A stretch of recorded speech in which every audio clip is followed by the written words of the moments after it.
All right. Well, like we talked about, this is the book, and it's called Give Yourself a Break, Turning Your Inner Critic into a Compassionate Friend. And I actually had the designers design a cover that would appeal to men as well as women, because this isn't just a woman's issue, this is a human being issue. And this is great for adults, but also for teens. It would be incredibly amazing if teenagers could learn this easy early on in life. Their life would be completely different, how to be a compassionate friend to themselves. So I'm going to be sharing a couple of stories that are in the book. I can say that I really like the book a lot. I'm very happy with it. And it has a lot of stories in it, just of regular people who take an opportunity of a time where they could be really down on themselves, be really critical of themselves, but instead they decide to treat themselves with compassion. And so there's lots and lots of stories, and I'll be reading a couple of those. And the book helps you figure out, why do you have trouble with self-compassion? Number one, I think everybody does, but there's specific reasons for all of us why we have trouble being compassionate with ourselves. Talks about family backgrounds and needs and self-care, and also talks about ways to help you soothe yourself, to calm yourself, so that you're not in distress, which is a very compassionate, loving thing to do. So we will be talking about some of that, and I hope that it's really, really helpful for you. All right. So talking about self-compassion this is like the simplest form, but I'm going to get more into it. Basically about taking the compassion that God has for us and actually learning to apply that to ourselves. We're pretty good about trying to do that to other people, most of us, but for some reason in our Christian culture, it breaks down when we think about being compassionate with ourselves. So I'm hoping that after today, that will be something that will be really clear and really helpful to you. Alrighty. So self-compassion is of the utmost importance. Carrying, as you probably all know, or you probably wouldn't be here, carrying an inner critic around with you is harmful to your relationship with yourself for sure and with others, but it's actually also harmful to your relationship with God. And the reason for that is that God has all of this love and compassion and grace that he gives to us. And what happens is people know it in their head, like they read verses and worship songs and they hear wonderful messages, and they know that God is kind, and they know that he's good, and they know that he's compassionate. But so many people have said to me, and you probably have felt, I know it in my head, but I just don't feel it in my heart. And the problem there is not obviously with God. The problem is that we have a place inside of ourselves that's very critical. It's a place that knocks out all the positives that God has for us. So believe it or not, when you're not compassionate with yourself, it actually causes us to knock out all the good that God is giving us. All the truth of his verses, all of that gets knocked out. So the cool thing is that learning to be compassionate with yourself helps all relationships. Okay, so self-compassion increases resilience and self-worth. It aids in stress reduction, and it helps us recover from painful experiences. All of us know that life has lots of joys and lots of wonderful things, but it also has lots of painful experiences, like probably more than you ever thought, certainly more than I ever thought. And so self-compassion actually helps people recover from those much easier and quicker. Lack of self-compassion is linked to depression, anxiety, low self-esteem, lack of resilience, inability to forgive yourself, and problems in relationships. So self-compassion is not some kind of, kind of feel-good thing we should do for ourselves. It's absolutely essential for healthy living, balanced living, and good relationships. All right, so now we're going to get into self-compassion is applying grace and truth to yourself at the same time. Grace and truth. So grace is compassion toward yourself with kindness and gentleness. So it's treating yourself with kindness and gentleness. And truth is acknowledging the truth of the situation, but without shame. Okay, we'll give some examples. So grace and truth together means you acknowledge whatever happened without either minimizing it or making it more than it was, and at the same time you're compassionate with yourself. And interesting enough, Jesus is described as the perfect balance of grace and truth. And we know from Scripture that we are to be imitators of him. So it's the idea of self-compassion. So here's an example, is a balance of truth, which is, yeah, I made a mistake. I did something I don't feel good about. With grace, I have worth and value, and I will address this mistake directly.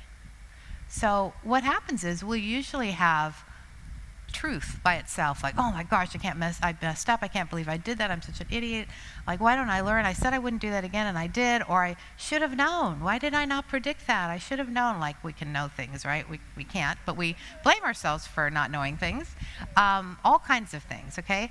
And then only grace is just saying, well, God forgives me, so like, it's good, okay? Well, neither of those by themselves are good, all right? We got to have it together, which is to acknowledge saying, yeah, I did this. And as I look back, or as I see the people I hurt, I really wish I'd done it differently. But I'm a good person. I mean, God loves me. He's redeemed my heart.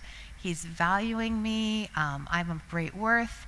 And I can try to make it right. I mean, if I can apologize, I can do whatever I need to do to make it right. So having grace and truth at the same time is basically the heart of self-compassion.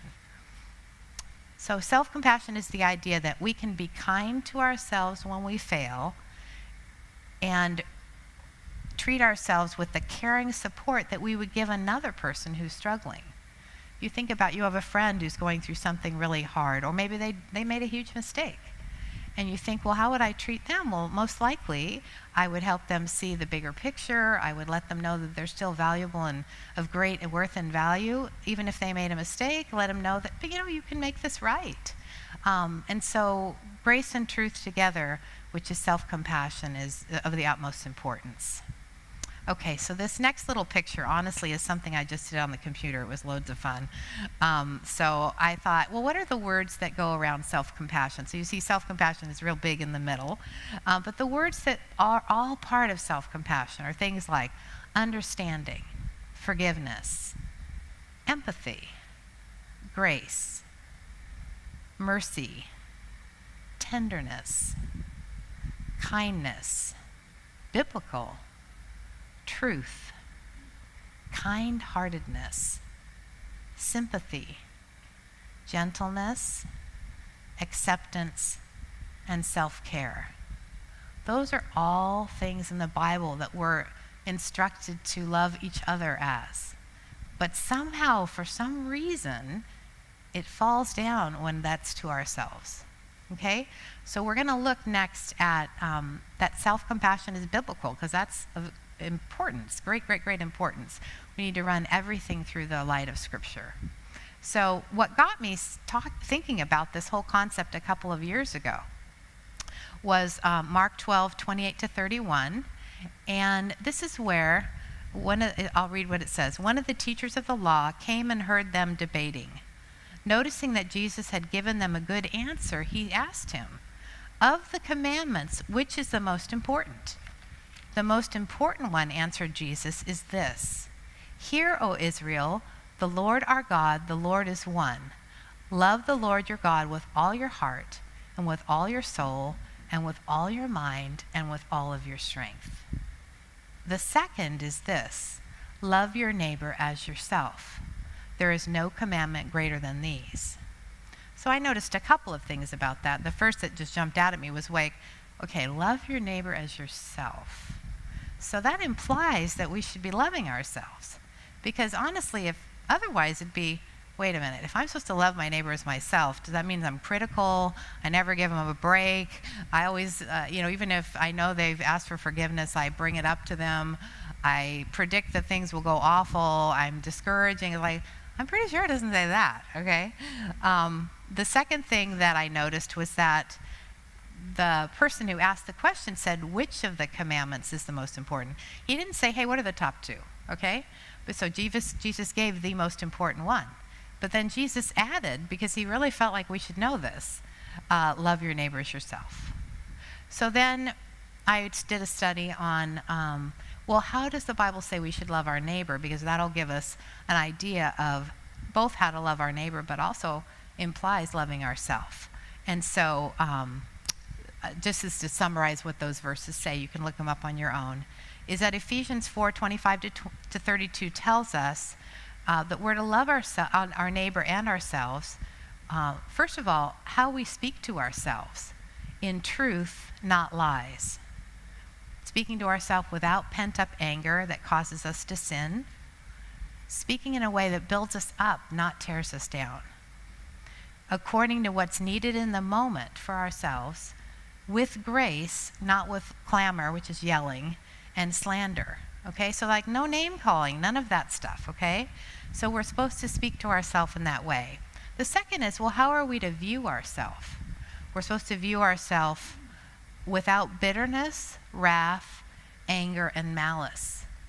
So not being a bully and an enemy to ourselves, all right?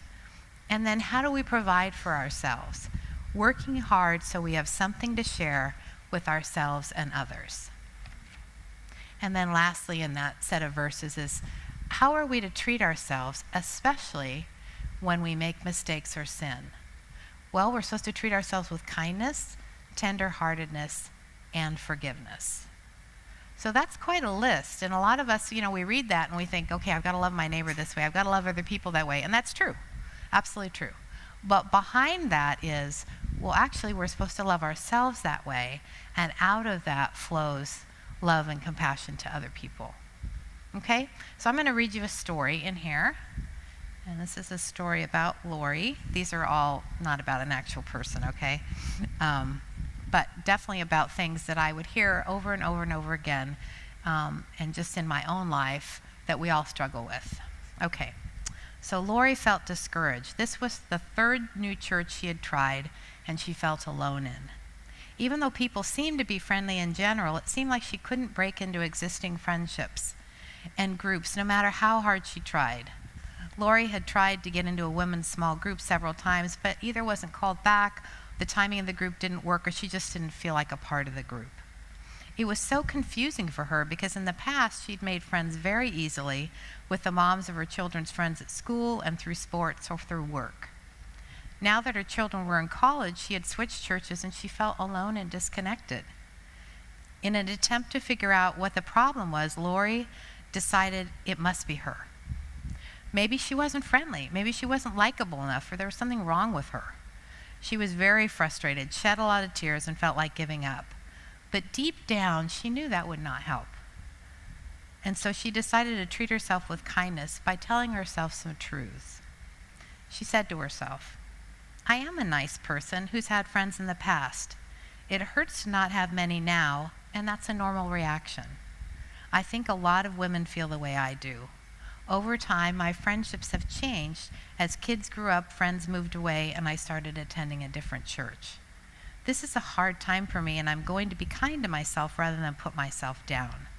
I'm a loving, kind, and thoughtful person. It's normal for me to be frustrated because I'm a relational person who wants to have satisfying friendships. The problem isn't me. The problem is finding other women who feel similar to me, who are able to both give and to receive. I think I'll make an appointment with the women's director at my church and share my experiences and get some ideas from her.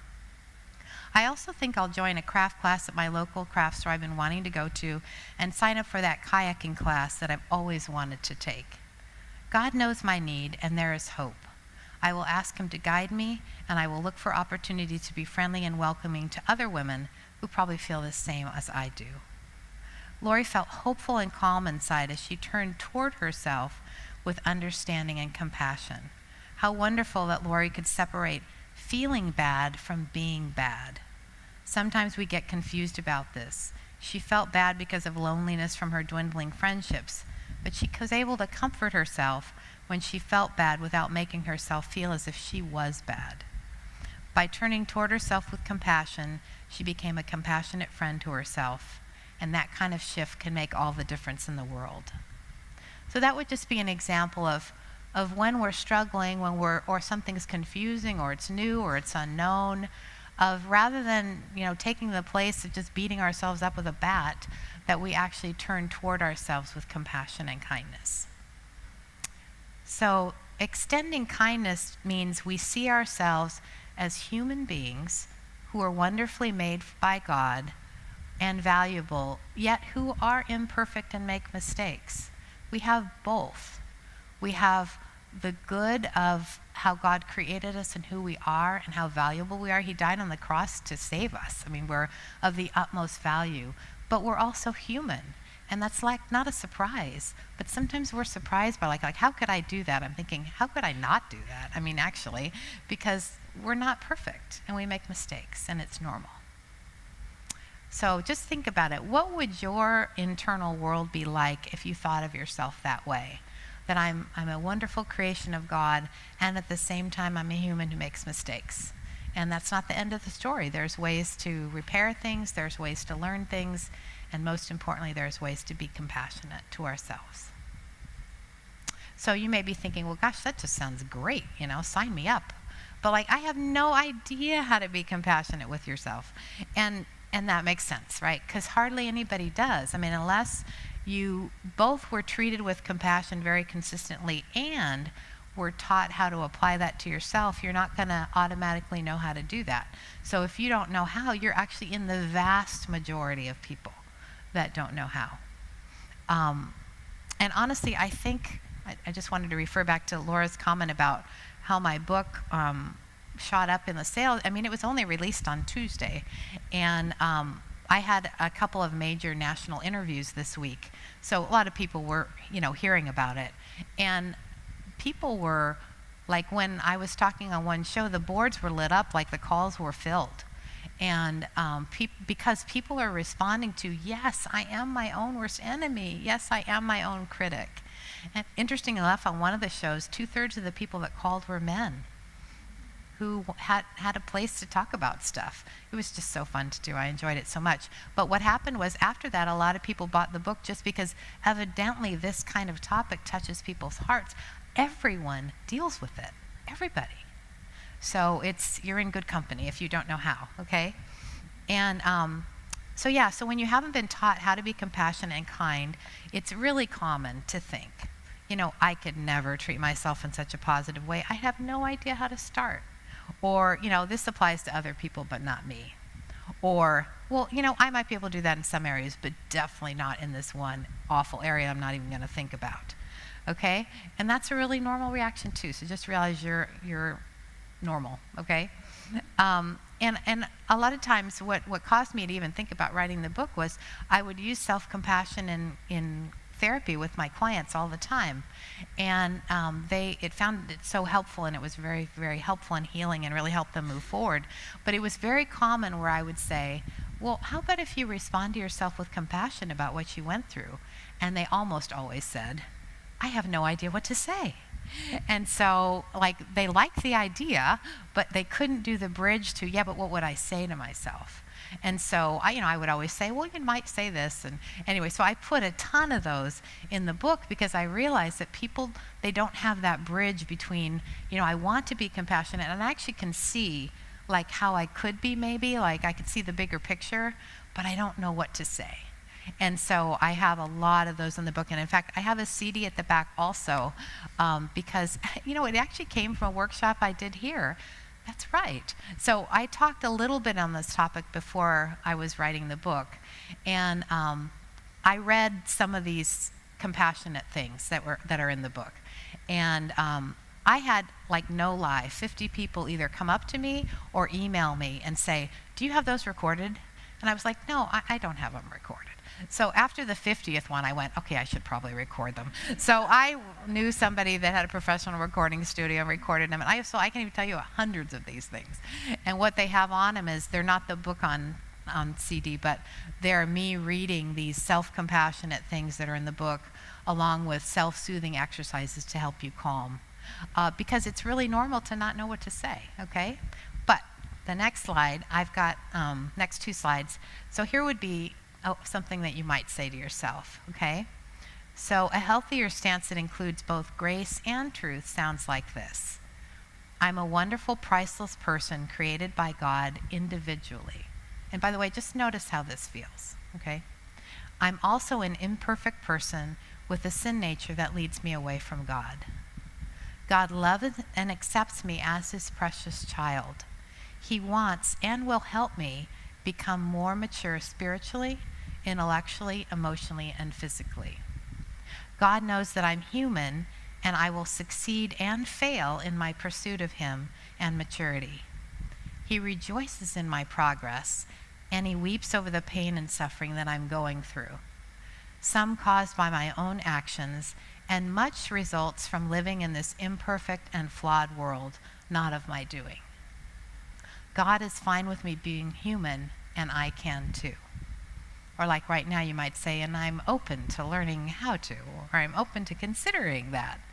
But that's something that, again, it doesn't deny that we goof up and make mistakes all the time and that we need to take care of them, okay? We need to make things right with people if that's the way it is. It doesn't deny it. It just says, well, why can't we have the truth but also be compassionate at the same time, okay?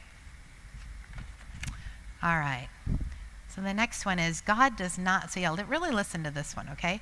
God does not have a bad attitude towards you. He is not surprised by your mistakes and sin. In fact, he loves you and he wants to be a part of your life every step of the way, the good, the bad, and the ugly. I think sometimes we're like, oh, I can't believe it, or God's gonna, it's like he already knew about it. I mean, like when he died on the cross, he died for that one too. So none of this is a surprise to him. It's a surprise to us, I think, that we're not human or something, you know? It's not a surprise to him. And he's like, oh, just come to me. That's actually what I care about. I care that you come to me no matter what state that you're in. Okay? All right, so now we're gonna move into, since you got the basics of what self-compassion is, we're gonna move into that life is full of wonderful times, but also very tough times. And what I wanted to say is I'm gonna use the idea of tough times as a way to apply self-compassion to yourself. So we're going to be talking about self-compassion, but specifically during difficult times, okay? And I've had a lot of those. And so I have learned a lot. And in fact, I want to just say this because I might forget it later, which is when I got diagnosed with breast cancer, after the shock, of course, I said to myself, I'm going to be a very good friend to myself during this time. Because it's going to be a long road. And little did I know, not only was it going to be a long road, it was actually going to get worse, not better. And so I really noticed how I spoke to myself, what I did for myself, what I don't do, you know, what I limit, how I treat myself, how I take care of myself. Because, you know, going through, and every single one of you has an incredibly difficult time that you're going through now, you have gone through, you will go through. It's part of the human condition, unfortunately. And so the idea of, okay, when I'm going through a confusing, difficult, scary, awful time, what if I could be a friend to myself during that time instead of an enemy? What if? And I will tell you that this road I've been on for 2 years has been incredibly difficult, more than I could have ever imagined. But being a friend to myself and compassionate with myself has helped enormously. In fact, I can't even imagine what it would have been like if I was like somehow beating myself for being mean to myself. That would just be unbearable. So just realize that you can be a friend to yourself during tough times. So whether we like it or not, life is always changing. Right when I think I've got things figured out, or those 4 days, during those 4 days, I enrolled back in my gym. I went 2 times. I was all excited. I started accepting new clients again, and then I couldn't. But I thought, okay, we're done with that. Check, breast cancer, check, But then right when you think you've got a handle, things change, right? And so one of the things that tough times always include change. and change is hard. And so I just listed off up there on your handout and up there, change comes in lots of areas. So when I talk about this, my example that I'm talking about right now is obviously my health challenges, but we're talking about change and tough times come across the board, okay? So relationships, finances, your living situation, your health, your work, your dreams that are realized or not, like crushed dreams, unexpected circumstances, things you could I never saw that coming. We never do, right? We never see it coming. A birth, or a new marriage, which might be a wonderful thing, but has lots of change and lots of adjustments. Dating, death, divorce, separation, estrangement. This is a big one, is just disappointments in people, organizations, churches, areas you thought would be a certain way are not that way. Having to move, relocate, loss of support or friendships. The list goes on, and I'm sure you have some on there you would add. But just to realize that change happens is a huge part of tough times. So I want you to notice the commonalities, because I was thinking, well, there's a commonality to all these things. And these are just, you might have other things that you notice. But what I thought of was that all the above have stress, change, and they require us to adapt to the situation. And they require us to process through whatever the new logistics are, as well as all the emotions of the changing situations. And we're going to talk about emotions in a bit. And they also require us to interact with those who are also affected by the changes. There's people in our lives, I'm going through a really hard thing, but guess what? The people in my life are too. It's not just me, it's what everybody around me now has to adjust to. And their own grief and all of that. So basically, when we go through tough times, we, as well as everybody around us, are struggling. And sometimes it's hard to see that, it's very obvious when it's happening to us, but it also affects others as well. So this next part, I left the number off your handout. It's supposed to say number 6 is essential steps to help you navigate through tough times. I forgot that. It will be on the notes though. But anyway, we go into, I'm giving you things that are essential to help you navigate through tough times. So the first one is garner the support you need. Okay, the thing is, when you're going through something very difficult, we're not meant to go through that alone.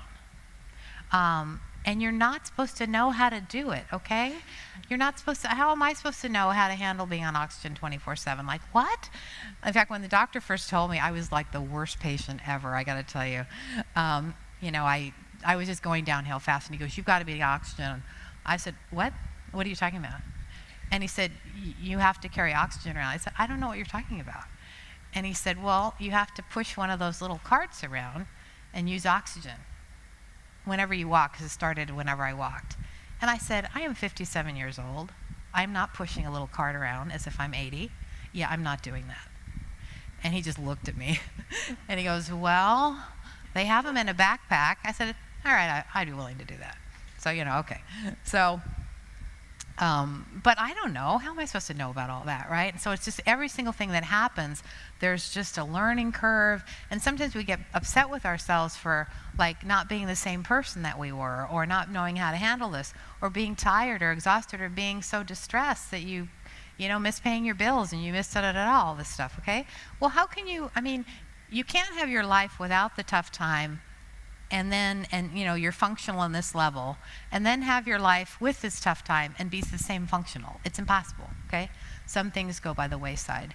Now, it's good to figure those out, but it's normal that they happen. So tough times involve change, unknowns, stress, and pain. So getting support to help you navigate through all that is really important. And it'll make going through whatever it is a little bit easier.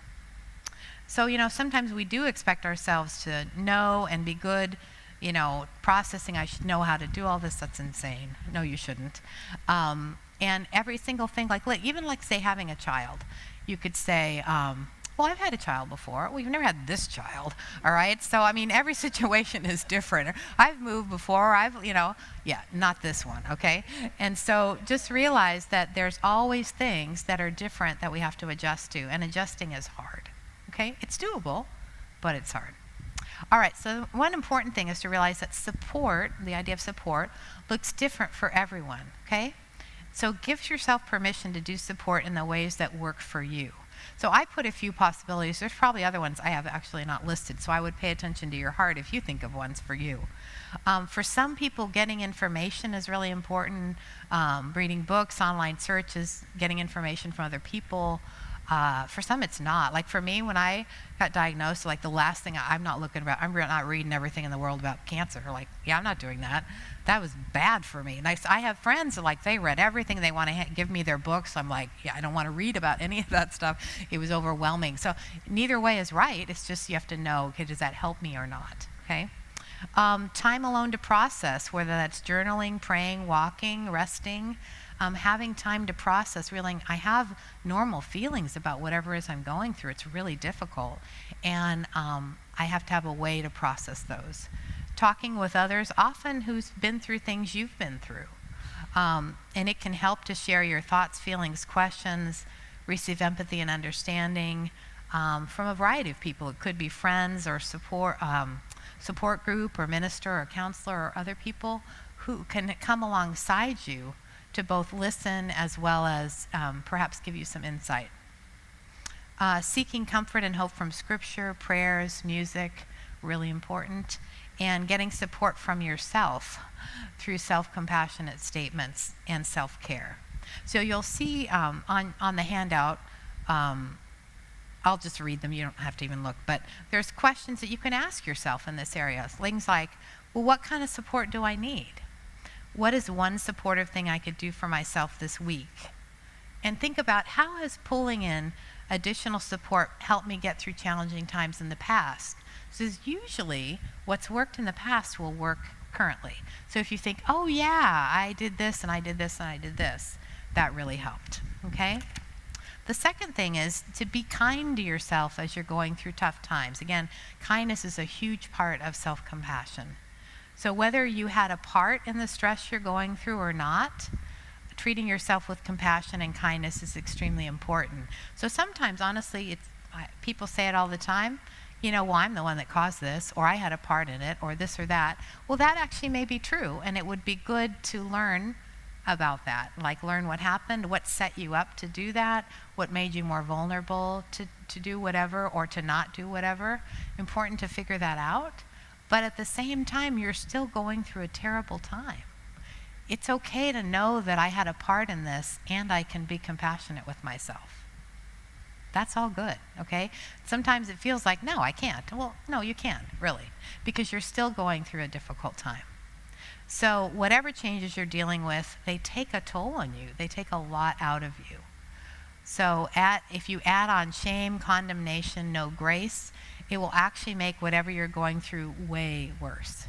And in fact, what happens is, when we're harder on ourselves, we're actually much more likely to act out, sin, do squirrely things, okay? When you're compassionate with yourself, you're actually less likely to do those things. It's kind of opposite of what you would think, but it's true. All right, so I'm going to give you some applications of being kind to yourself. So for instance, give yourself permission to not know what you're doing. All right, you've never done this before, or this particular one is different than others, okay? Give yourself permission to learn how to navigate through life changes.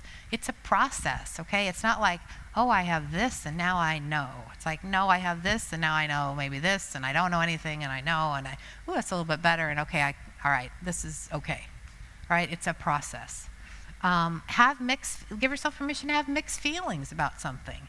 You can feel, awful about it. You can feel kind of curious about it. You can feel maybe there's a little tiny part that's good about it, a blessing that came out of it. Realize that it's okay to have mixed feelings. It's also okay to be resentful, angry, hurt, and sad about whatever the life changes. That's part of the process, and we're going to get to in a little bit. Part of tough times is having grief, is grieving. And having a lot of emotion that you work through is part of that process. And then also, give yourself permission to take time to gather information, to talk to others, to seek help as you navigate through what's new and unexpected. Again, let yourself have a process rather than, oh, I'm supposed to know all this now. No, you're not, and you can't, and you won't. And that's okay.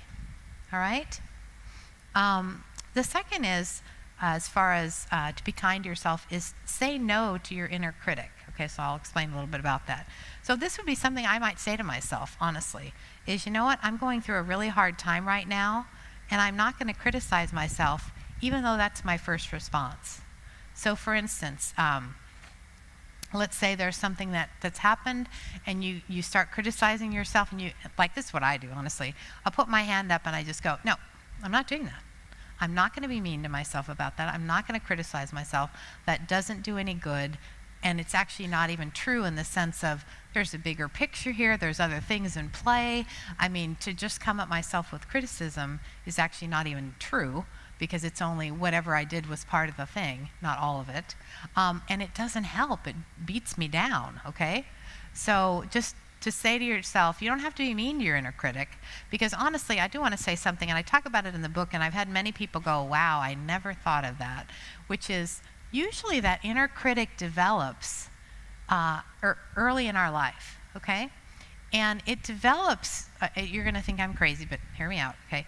It actually develops to try to help us, okay? And I know that sounds ridiculous, but let's say you're growing up and you live in a home where you have a parent who's an alcoholic or who has some major addiction. And when they're using their addiction, they yell and they scream and they do all kinds of things. And you figured out early in life to say to yourself, don't say anything, don't talk, don't speak, don't say anything stupid, what are you doing? And so that little part of you develops to keep you out of trouble, okay? And growing up, it actually helps, because that kind of telling yourself to not have a voice and all of that kept you safe, okay? And so obviously that's not great as an adult, because what happens is we just transfer that over into our adult life when our adult life may be very, very different, okay? But usually whatever those words are that you're saying to yourself have actually been meant to either protect you or spur you on to do a good job, to not get in trouble, to whatever, okay? And they may have been functional back then, but they're not now. Now they just beat you up silly, okay? And so part of actually, and this may seem impossible now, it's okay, it'll come. Part of it is actually to have compassion for your inner critic. I mean, to have a part of you that has to be on 24/7. Inner critics never get a break. They're on all the time. They're like a guard at a castle, and they never get a break. Nobody relieves them of their duty, okay? And they're always watching and looking for how you might mess up, and they're going to let you know so that you don't mess up. But the problem is that it actually hurts you deeply and makes you in pain and suffering, and actually makes it more likely that you will in fact mess up. But that's not the intent of the inner critic. So that's why don't beat the inner critic up and say, quit talking to me like this, you're just a loser yourself. Like, don't do that, okay? Just say, you know what? I know you mean well, but you're having me think critical things right now is actually hurting me. So you can take a break, and I'm going to actually be nice to myself, all right? So you're going to need to say, and I talk a lot more about that.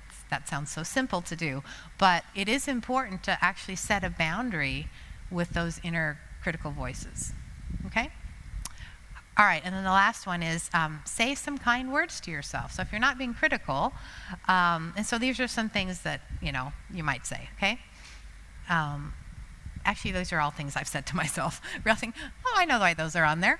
All right, so I'm overwhelmed right now, and with good reason. I have good reason to be overwhelmed, okay?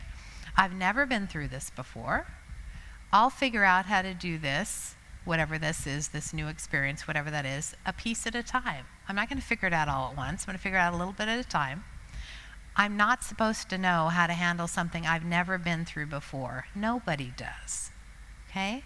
I'll look for whatever little bits of encouragement and support I can see, and I'll ask God and others for help and look for unexpected answers. I've had that so much.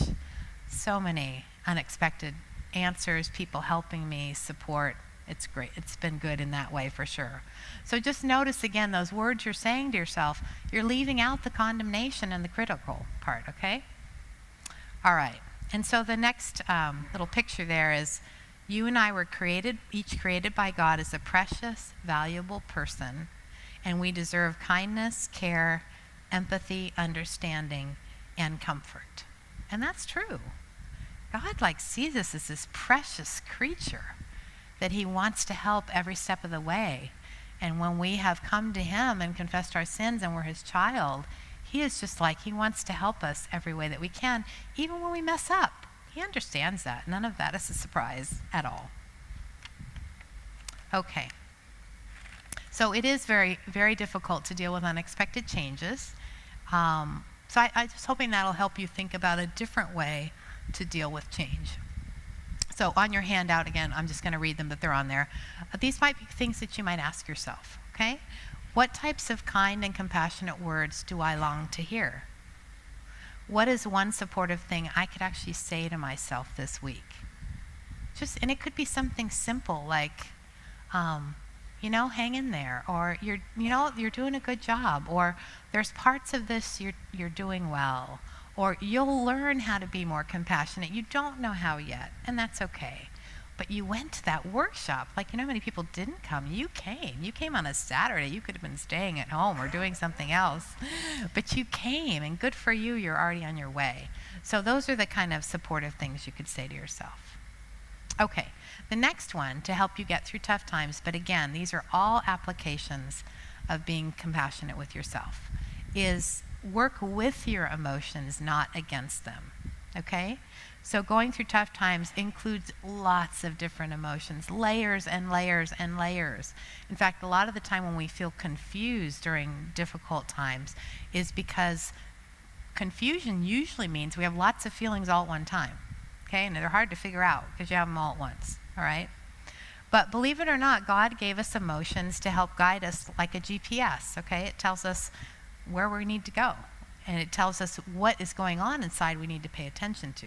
Doesn't mean you always act on your emotion, but it means you pay attention to them as valuable information. So when we can see our emotions as giving us valuable information that you can actually learn and grow from, it helps us to be compassionate to ourselves rather than just get all down on yourself about your emotions, okay? So when emotions come up, it's healthy to stop and listen instead of judging or pushing these emotions away. Again, it doesn't mean you go out and act on them, but it means you might want to ask yourself some questions such as, okay, what is going on inside of me? What do I need? What message is this emotion saying or sending that I need to just pay attention to? What can I do to address the problem that my emotions are letting me know exists? And how can I help soothe and calm myself in this moment, in this difficult moment? So the emotions are really important to pay attention to. And for many of us, those kind of response to our emotion of being curious, wanting to learn, not immediately judging them or putting us down or pushing them away, is not our instinctual reaction, okay? And there's good reasons for that. Like even if you look at that and you think, oh, I never say those things to myself, then you say, well, yeah, I don't, because I didn't know how before. So like I'm not supposed to know how, but like, whoa, there's one of those questions I could actually say to myself. That's a total victory right there. That's a victory, okay? So that's part of what we're doing today, is learning how to work with our emotions rather than against them. So questions you might ask are, what is it like to think of your emotions as a friend who's trying to help you pay attention to something important, not as a annoyance and an awful thing and it's wrecking my life, okay? What do you think your emotions are trying to tell you right now? And what is one thing you could say or do to make friends with your emotion? And I have a whole chapter on that. It talks about, honestly, how your emotions were handled growing up in great way affects how you handle your emotions. And I talk about how to become like a compassionate emotion coach to yourself instead of, there's 3 other ways that usually happen around emotion, but to figure out how to do that for yourself. Okay, and then D is, and this is a big one, is part of helping yourself through tough times and being compassionate with yourself involves learning to and then allowing yourself to grieve, okay? Grief is just a process of adjusting to something that you're losing. It could be a person, it could be a job, it could be your health, it could be a close relationship. I mean, on and on. The aspects of grief, grief is always involved with tough situations. Things are not the way you thought. Your kid is not turning out the way you thought. You didn't think they'd have problems in school, and they do. You never even saw that. I mean, on and on and on, okay? All kinds of things involved with grief. But grief helps you with a process that allows you to accept reality, which means what actually is. You don't want to accept it, right? But at some point, it is what it is, right? And you can't make it not be that. Well, we try hard to make it not be that. That never actually works out.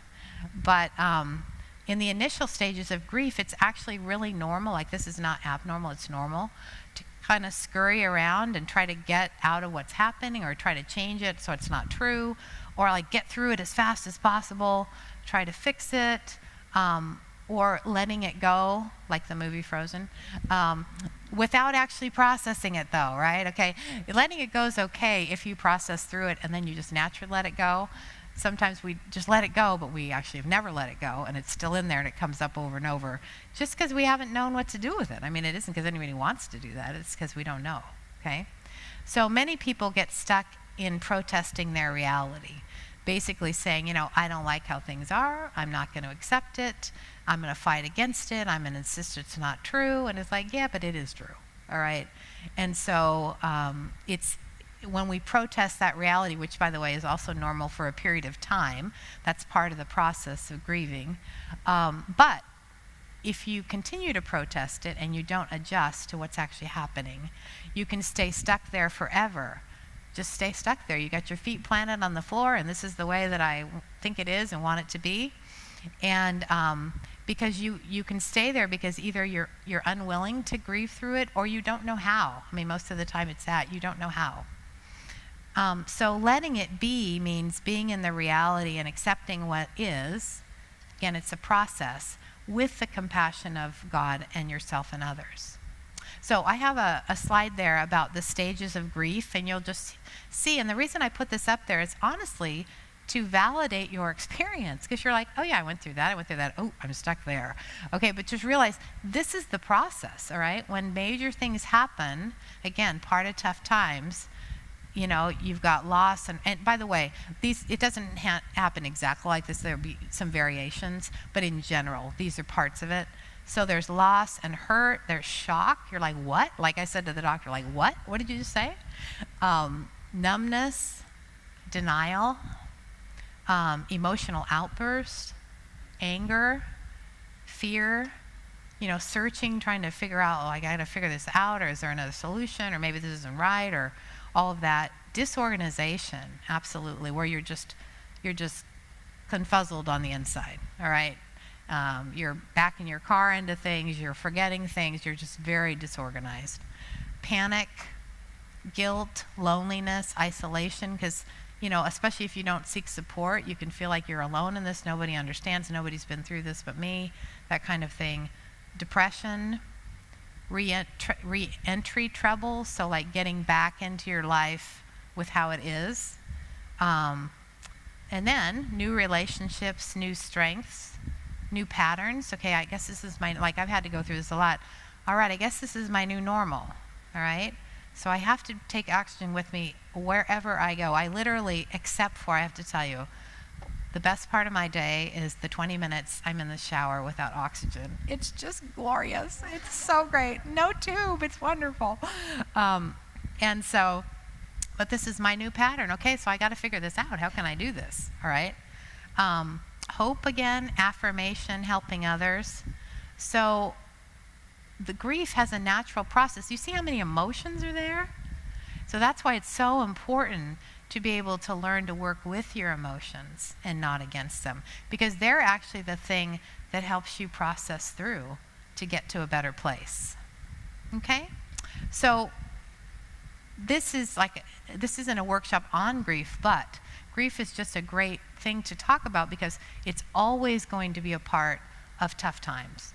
And we, again, I think the hardest time to be kind to ourselves is when we go through tough times. Okay, so allowing yourself to grieve while being supportive of yourself in the process. You want to be your friend, okay? You want to say, I want to be a good friend to myself during this tough time, all right? And even if that's the only statement that you have, I don't know how to do that. But I do want to be a friend. I don't want to be on the bandwagon of being critical. I don't want to be an enemy to myself. If that's all you have, that's fantastic, because that can lead to a whole nother way of being. So that's amazing, okay? Because it will help you get to a better place. So when grief is unprocessed, meaning it's all stuck inside, and again, I don't think there's anyone that wants that to happen.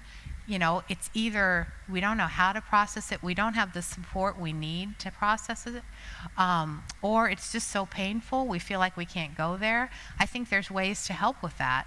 But when you get stuck in that, when it's unprocessed, it can lead to depression, bitterness, just feeling stuck, my life is going nowhere, and a whole lot of other things. So again, try to be kind and compassionate as you grieve. So this includes allowing the feelings to process through you with the support you need, especially from yourself. So I'm going to tell you a story that happened to me a couple of months ago. And it took me a lot of time to get used to walking. I have a little portable oxygen thing, which I'll use later to go back to the table.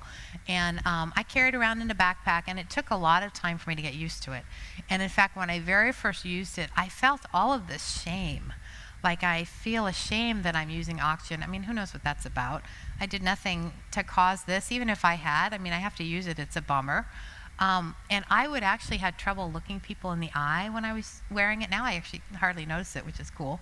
When I went grocery shopping, I would go to a store 5 miles away because I didn't want to run across anybody I know. And if I saw somebody I knew, I would like duck out of the way. And part of it was I was so uncomfortable, but part of it was still so raw for me that I had to use it. And so, of course, anybody would come up and go, I mean, it'd just be normal for them to go, oh, what happened? Are you okay? You know, and of course, I'm sobbing in the grocery store. Really don't want to do that. And so at the beginning, I couldn't control those emotions whenever anybody would ask me. And so for a lot, several months, I just had a terrible time being around people because both of my own discomfort, but also because all the emotion would come.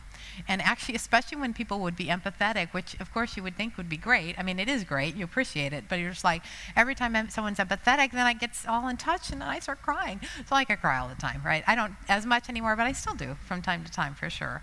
But a couple of months had passed since that first time of having to wear it, and I went to a workshop that a good friend of mine was giving, and he was giving it at Western Seminary, which is where I used to teach. I used to teach marriage and family therapy students how to be counselors, and I did that for 15 years, and I absolutely loved that, and I can't do that anymore. But he was giving a workshop, and I actually just wanted to go support him. So I geared myself up, like, okay. And see, I knew, there was probably 100 people there. I knew at least 70 or 80 people because most of them were prior students or other counselors I knew. I just knew everybody, okay?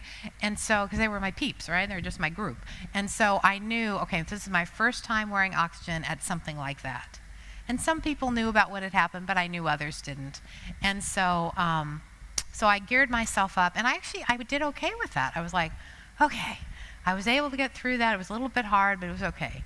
And so I said hi to people as I could, and I sat down, and I had a couple people on either side of me helping me do whatever. Okay. But I was not prepared for something else that happened. I'd prepared myself for that, and I thought that was going to be the hard part. But what happened was my friend Ken, he went up to speak, and so he went up, and he was welcoming people and all of this, and I had a tidal wave of grief hit me. It hit me from this, just knocked me down. And what it was I was thinking, no, wait a minute, I'm the person who gives workshops. I'm the one, because really I have in my last 20, 30 years, I've given more workshops than any other counselor I know. I love doing it, right? And so I was just, I'm the one who and I didn't begrudge him for doing it, but it would just hit me of you're not going to be able to do that anymore. You can't come and do a 6-hour workshop. You're not going to, and I couldn't even imagine sitting here and doing this. I thought those days are over. And so I love public speaking. I love doing it, and it just hit me. I wouldn't be able to do it anymore because of my lung disease and being on oxygen. And I got so much grief that I just thought, I have got to go sob right now. So I had my little mini iPad with me, and I didn't let either person next to me know, because I was afraid if I told them I'd just start crying, which is not good. Speaker goes up, person in the back is sobbing, not good for that. And so I just said I have to go to the bathroom. So I took my mini iPad and I went to the farthest bathroom because I didn't want anyone checking on me. And so I just sat in the stall and just cried solid for 10 minutes at least, maybe 15. Just sobbed, and luckily nobody came in. I was so grateful. And so then I took my iPad out and I just started typing my feelings. I'm just going to read you, because this is literally what I took off of my iPad, okay? I put, "It's so hard to be here. He's doing what I love doing, what I used to do. It's so hard. All the counselors here are preparing for their clients. They're building up their practice, and I'm closing mine down because I've had to close my practice. I love seeing everybody, but I want to stay. I love seeing everybody." And I just cried and cried and cried. And then I got to a place, as the emotions passed through me, I just said, I wrote down, "Let me use this for good." Okay, so clearly I want to do public speaking as long as I can, if I possibly can. And I believe I have a good message, and I would like to share it. So I just asked myself some questions, and I said, okay, but how would I get up and speak without crying and without being overwhelmed with grief? Like, how am I ever going to do that? Because at that point, I couldn't have imagined that. And so I just wrote down, well, I'll practice, I'll do videos, I'll do shorter talks, I'll sit down, I can do Skype and FaceTime talks, I'll start a blog and communicate that way, which I've done. It's like there's other ways to communicate too. And so then I thought, well, why would I go to all that effort? That's a lot of effort to do all that. And I said, well, I've been giving something important to share. It's valuable. It's important to me. I'm sitting here sobbing because I can't do it. So clearly it's very important to me. And I'm going to speak as long as I'm able. I don't know how long I can, but if I can, I'm going to do it as long as I can. And then I put, what do I want to communicate? And that self-compassion is essential. Why? Because the relationships you have with yourself affects everything in your life. And so just getting through that, and then I wiped my tears away and did some deep breathing and got myself back, and I was able to go back to the workshop and stay almost the whole time. I got tired, so I left, but I didn't leave because I was a mess. And then I took that home, honestly, and I thought, okay, so then what are you going to do? And so I just started thinking about, well, maybe I can talk to some people. I mean, Laura and I talked about, gosh, could I do a workshop here? I'd have to sit down. I'd have to use my oxygen. But, would that be okay? And I contacted a couple of other places. And so the idea is that the grief that hit me, because it was such an adjustment, such a difficult time, I let myself have it. And then I was able to process through to, okay, this is important to you, so what are you going to do about it? Now, this is something that I can do for now. I mean, eventually I won't be able to. You're going to have things in your life where you're like, well, I don't know what the answer would be, but maybe there would be some piece of it where you could still be who you are, even though you're in the tough situation. It wouldn't be the same, but you could still be who you are in a different way. And so, like, for me, it's, my life is now no more counseling, but I can do these kinds of things. I can do a blog, I can still write, I can write articles, I can interview on the radio from home, which is where those interviews happened. And so the idea is that if I hadn't gone through that process, I would not be here today, that's for sure. And so to realize that even though grief is so painful and so difficult, it can actually take you through to a better place. And realize that grief, especially when you have major losses, you need to keep being kind to yourself. You need to keep being compassionate to yourself.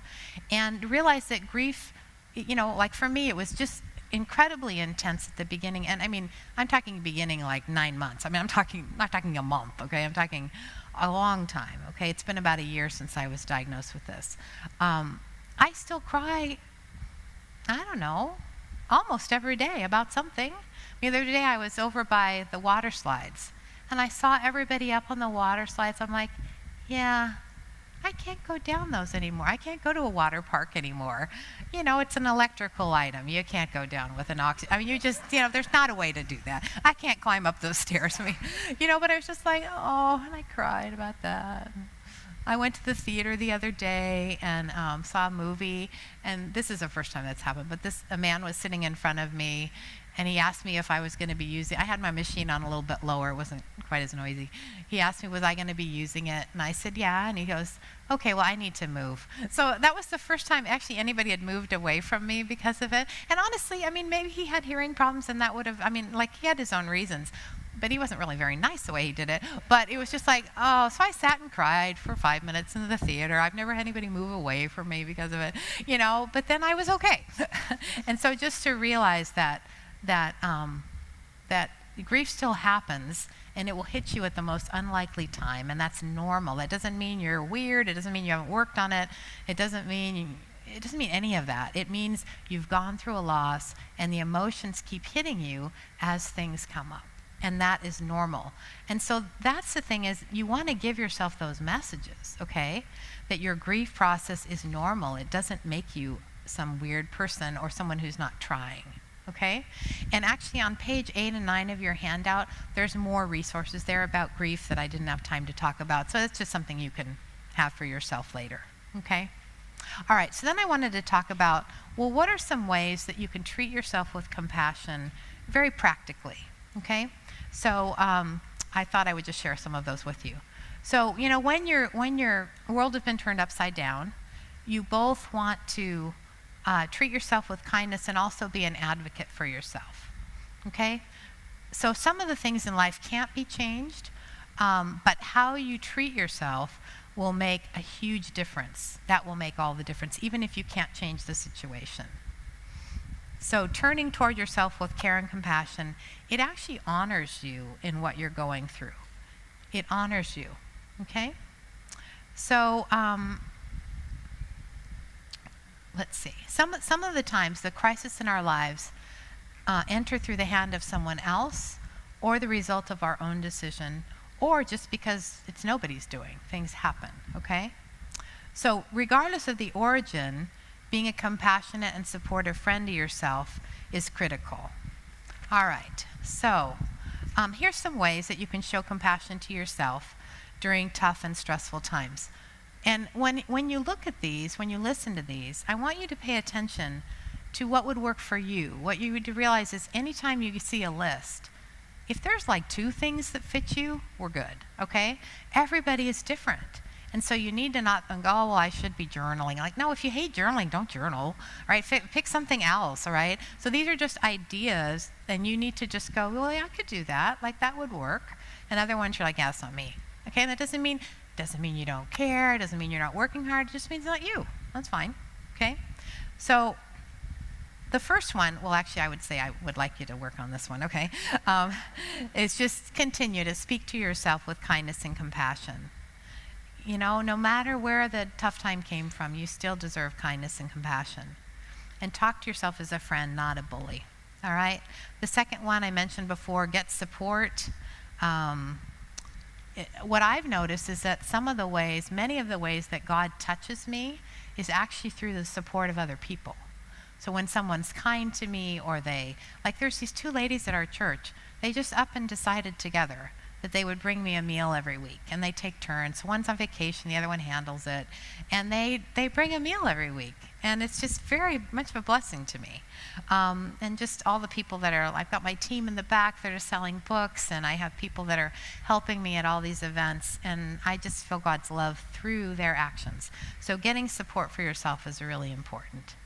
The next one is do what you can and leave the rest, all right?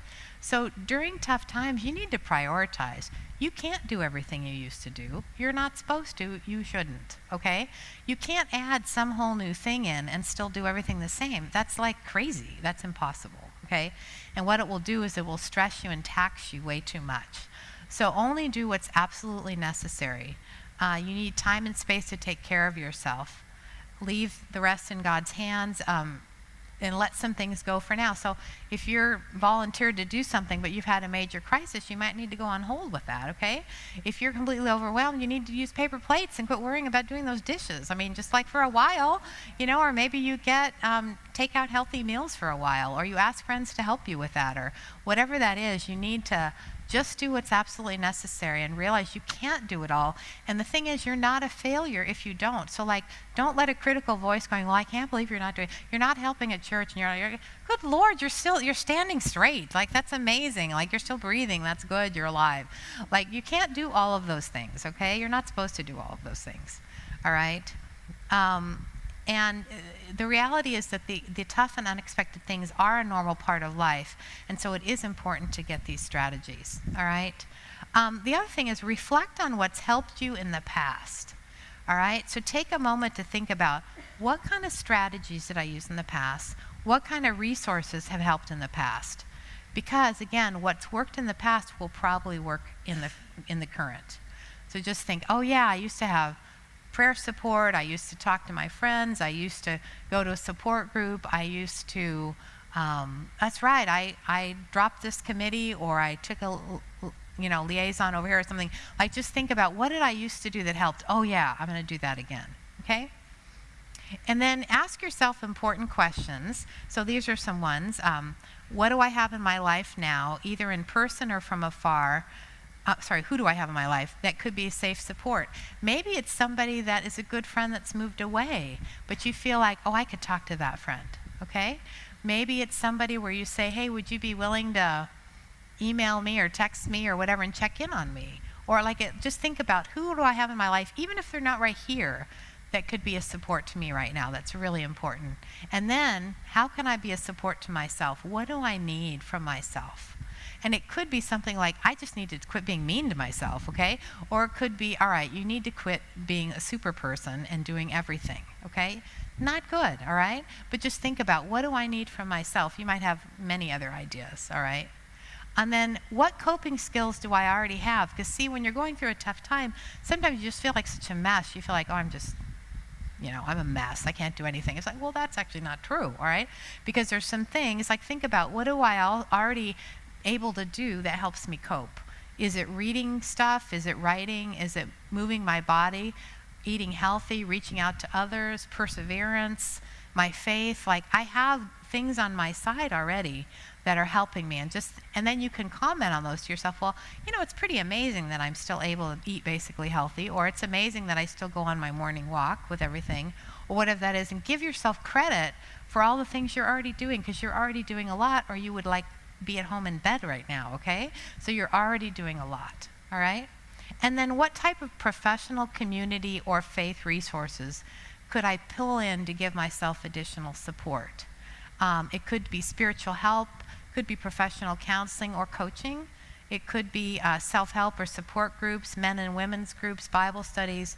It could be lots of things that you could pull in to get some extra support, even online things. I've seen people gain great support by, there's an online group for mothers of kids with diabetes, or there's an online group for wives who are dealing with whatever, okay? And so there's a lot of things out there where you could actually get some support, okay? And then, really importantly, where did I find help from my faith in the past, or even present, okay? So just kind of go back in your mind, okay, what type of spiritual input has brought me comfort in the past? You might think, well, I used to listen to a certain kind of praise music that really helped me. Or I listen to classical music and it just soothes me. I need to listen to the radio that's just music and no words. I need to not be listening to the news. I need to be, just think about, what are some things that have brought you comfort or calming in the past? So it can be scripture, prayer, walking in nature, music, daily devotionals. I'm telling you, the one I'm sold out for it's called Jesus Today, and it's by the gal that wrote Jesus Calling, Sarah, what? Sarah Young, thank you. So she wrote Jesus Today after she wrote Jesus Calling. And it is, I think the subheading is about having hope in difficult times or something. I read this thing every day, and of course every day I'm like, how did she know? How did she know this is exactly what I need to read? And so I am just faithful about that every morning, and it totally helps me. It helps me so much. Comforting verses texted to you by friends, or just friends saying, I'm thinking of you today, I love you. You could send one to yourself even. That would be cool. Hang in there, be compassionate with yourself today. Oh, I like that one. So, just think about where have I gotten support through my faith or through friends in the past? And then pick one, okay? Don't do all these. It'll kill you, all right? Just pick the few or the one or two that you go, that I could start doing even today, all right? And then the last, or I think it's the last one on this particular point, is take a bigger view what is going on, okay? So it's very normal. If this doesn't happen, I would wonder if you're a human being, okay? But it's very normal when you're going through tough times to kind of only see your perspective, especially at the beginning. Because you're overwhelmed. You're going through something that's so difficult that it's very hard for you to see anybody else's perspective, okay? And it doesn't happen out of selfishness usually, but because we're struggling, we're confused, we're trying to figure out what on earth is happening and how to respond. Like, what do I do now? Like, I don't even know what to do, okay? But usually after a period of time, and it's different for each person and each situation. One situation will hit one person a certain way and not as much the other, or a certain situation, has layers and layers and layers, and it can't be compared to another one, okay? So it's very different. But after a period of time, we do come, at least I came to a crossroads, where I actually decided, okay, clearly you have an extremely serious illness. It's not going to get better, it's going to get worse. And so this is your new normal. So what are you going to do about it? Like, am I going to, and I actually thought in my mind, I saw a road ahead of me, a fork in the road, and I thought, okay, you can go down the bitterness, why me, this is awful, I can't believe it. I mean, I had some of those for sure, but I'm talking about where you set up camp and build your house forever, okay, is what I'm talking about. That's not a problem in the beginning, okay? But I came to a fork in the road where like, okay, you can either go down that path and stay stuck in this forever, and then this is your life, right? I'm someone with pulmonary fibrosis. This is my identity. Like, no, I'm not. I am Kim. I am loved by God. I'm a precious daughter of His. I have pulmonary fibrosis. It's a real bummer, and I have to work with it. I have to work around it, and it's scary, okay? But it is not my identity, and I don't set up camp there, okay? But realize that we have a fork in the road where you decide, okay, which way am I going to go? Am I going to camp on this, or am I going to move forward and say, okay, well, this is my new normal, and I would have never picked it in basically a trillion billion years, but in fact, this is what's happening. And so what can I do to take care of myself, to take care of my family, my friends, to hopefully, like for me, is there something I can do positive that I can give back? Is there something that will give meaning to what I'm going through? Because what if you go through all this and like there's no meaning? Like, I'm not picking that. I mean, that's terrible. So if there's something that I could do to help others or to, I don't know, I'm going to do that. If I can. Now, there's going to be a time, honestly, where I get to the point where I'm probably too sick to be able to do that. But right now, I've got now. And that's how I look at it. I have now. And I'm going for it with what I have now. Yeah, hallelujah. So these are kind of some of the things to think about with that. Is do I accept what's happened in my life, or am I either in denial or fighting the truth of the matter? Now, at the beginning, of course, that's where you are. I'm talking more about after a period of time where you realize this is actually not going to change. I mean, my child has been diagnosed with autism, or my husband has a disability, or I don't have a husband, or I don't have a wife anymore, or I never got married, or this is, whatever the thing is, right, is like, okay, this is what it is now. Maybe that could change, but now this is what it is, okay? So do I accept it, or am I in denial, or fighting it? Like, no, this isn't true. Well, it is true, okay? And when you don't accept that, you stay absolutely stuck. Do I turn toward God for help, or do I turn away from Him actively or passively? That's also part of the process. Like, don't feel bad if you're doing that. But I would ask yourself, oh, I think I am doing that. I lost touch with God in the process of all of this and being mad at Him for what it is, or whatever the thing is. Maybe I'll just look at, is that something I could bring back in my life? Like, don't even get down on yourself for that. Just realize, you know what, when you go through tough stuff, you're just like a mess, okay? And it's normal to be. But then when you kind of come up for air a little bit, you can start thinking about things, all right? Do I strive to adjust to this new life in every way I can, or do I sink into helplessness? Because really, no matter where you are, there's something you can do. There's something you can do. Do I focus on what I no longer do, or do I focus on what I still can do?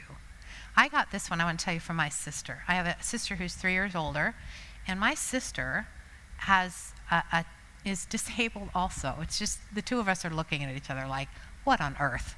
We each have our disability placards in our car. I mean, it's just unbelievable. But she actually has been struggling something with for 10 or 15 years. She has a rare autoimmune disorder. Rare. And it causes all the connective tissue in her body to start to disintegrate. And so she's had like 9 spinal surgeries to keep her spine together. And she just keeps trucking along. She's just amazing. And so way back when, even before I had any difficulty, I just said to her, Kyle, how do you do that? You have such a positive attitude, even though, she's in pain a lot and just not good, okay? And she goes, well, I focus on what I can do, not what I can't do. And I was like, dang, that's good. And so then when this happened to me, I'm like, okay, I'm doing the Kyle thing. I'm going to focus on what I can do, not what I can't do, okay? And then do I only focus on, just notice only, on the many losses I've sustained, or do I grieve while being open to the truth that God is up to something and will use what's happened in my life for good? Now again, of course, especially in the beginning, and especially as a new loss hits you, of course you go through the grief. But see, again, we don't want to do either or on any of this, okay? We want to do, this is really hard. And, I sobbed a lot yesterday, okay? It's really hard.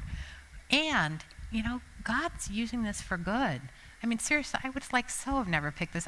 Seriously, even though he's using it for good, I wouldn't pick it. I'm just telling you, okay? But he is. There's good that's coming from it. And so to realize that I'm part of the bigger picture, okay? This is not just about what's happening to me. It's part of a bigger picture that he's got solidly in his hand, and I'm a teeny little part of it, okay? And so I've wrestled with all these questions, but my life is part of the bigger picture because of God, and that helps me, okay? So I don't know what these greater purposes are. I probably won't know till I get to heaven, but here's what I do know now, and I would say that this is true for all of us, okay? God is good. He will work things together for ultimate good. He will give me the strength to handle whatever's happening to me. Sometimes just barely the strength, okay, but the strength. He will use what is happening to me to affect others for good or bad. So I'm going to try to have that be for good. It's up to me to cling to him and use his love, power, strength, and contentment to handle what's happening in the most positive way that I can. I will not do any of this perfectly, nor do I need to. Why do we think that? That's insane. No one can do it perfectly, and we don't need to, okay? God uses and strengthens people who are broken and needy much more than those who are together and self-sufficient. And by the way, nobody's actually together and self-sufficient, but we try to look that way, right? And then if I allow him, God will use these tough times to grow me into a more mature, solid, and deep person. So just ask yourself, what perspective shifts might help you as you're going through the tough times. As you look back on other difficult times you've been through before, what bigger picture can you see now? A lot of times we look back and we go, oh my gosh, that's what he was doing. There and there and there, and I couldn't see it at the time at all, but now I actually do see it. And how can you be a compassionate friend to yourself during this tough time now? Super important. Well, giving yourself a break, turning your inner critic into a compassionate friend, especially during tough times, it's a very active process. And again, I really do congratulate you for being here. It's a Saturday morning. You guys are awesome. You already got 100 stars just for being here. And you're already on your way. So it's well, I think I should start that. Oh, no, you already started it. It's already started right now, okay? So think about how you would like to begin and continue the process of being a compassionate friend to yourself. And what I'd like you to just think about for yourself, and if you want to, take a look at that when you get home or whatever, is just think about, okay, what really impacted my heart today? Because there's going to be lots of different, one person's going to be one thing, someone else it's another thing. I often will have people, actually it's so funny, when I did the radio show, the one on Tuesday, I had somebody who heard it, looked me up online and sent me a nice email. And it was just hysterical because she said, it helped me so much when you talked about this and this and this. And I'm like, I didn't say that. I mean, like I'm thinking, well, I'm glad that helped. I mean, I said something that was tangential, but she took it to something that really helped her. That's wonderful, okay? So just realize that everybody's going to have something that touched your heart differently, okay? And what's one thing you could do this week to be more compassionate with yourself? Just pick one thing, just one, okay? And you can use the handout and then the notes I'm going to email you. You can use that as ideas for the next year, okay? And then where do you need to start? Is it stopping that inner critic and just saying, you know what, I'm going to stop. You're not going to say that. I have no idea what to say instead. I got nothing to fill that in with. But what I am going to say is, it's not good for me to have you criticize me. And so you need to stop. That's great, okay? And then might be an interesting question that you don't normally think of, but what is your heart longing to hear from you right now? From you. What do you need to hear from you? Is it, please be nicer to me? Or, yeah, what she said, or whatever. just pay attention. Like, what, I am trying hard. There's some things I'm doing that are good, or would you get some support from me, please? Just think about, what do you long to hear from yourself, okay? So I'm very, very glad that you're here. So glad. And just, continue to treat yourself with compassion. And then I am actually asking your help. That's something I've gotten very good at because I need help with almost everything, okay? So I'm now pretty comfortable with it, and people are gracious to help. But what I wanted to know is if you could, if you feel touched by anything that you heard today, if you could spread the word about my book. And so you'll see on your handout, page 10, I actually made up a list of all the ways you could help me spread the word. I just figure, why not? You're here, I'll ask you.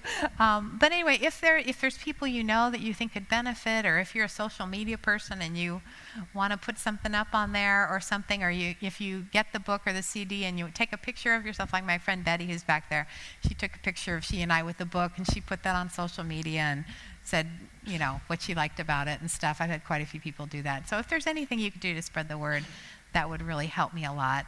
And the book and the CD are for purchase in the back. I've got my team back there. And then the last slide is just, I do have a blog. It's called Self-Compassion for Real Life. And I send it out about once a week. And it's pretty short, actually, because I know everybody's busy.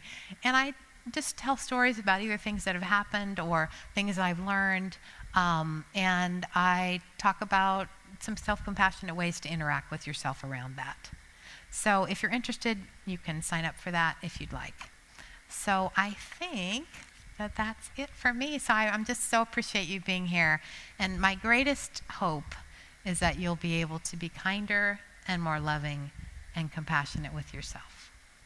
All right, thank you for being here.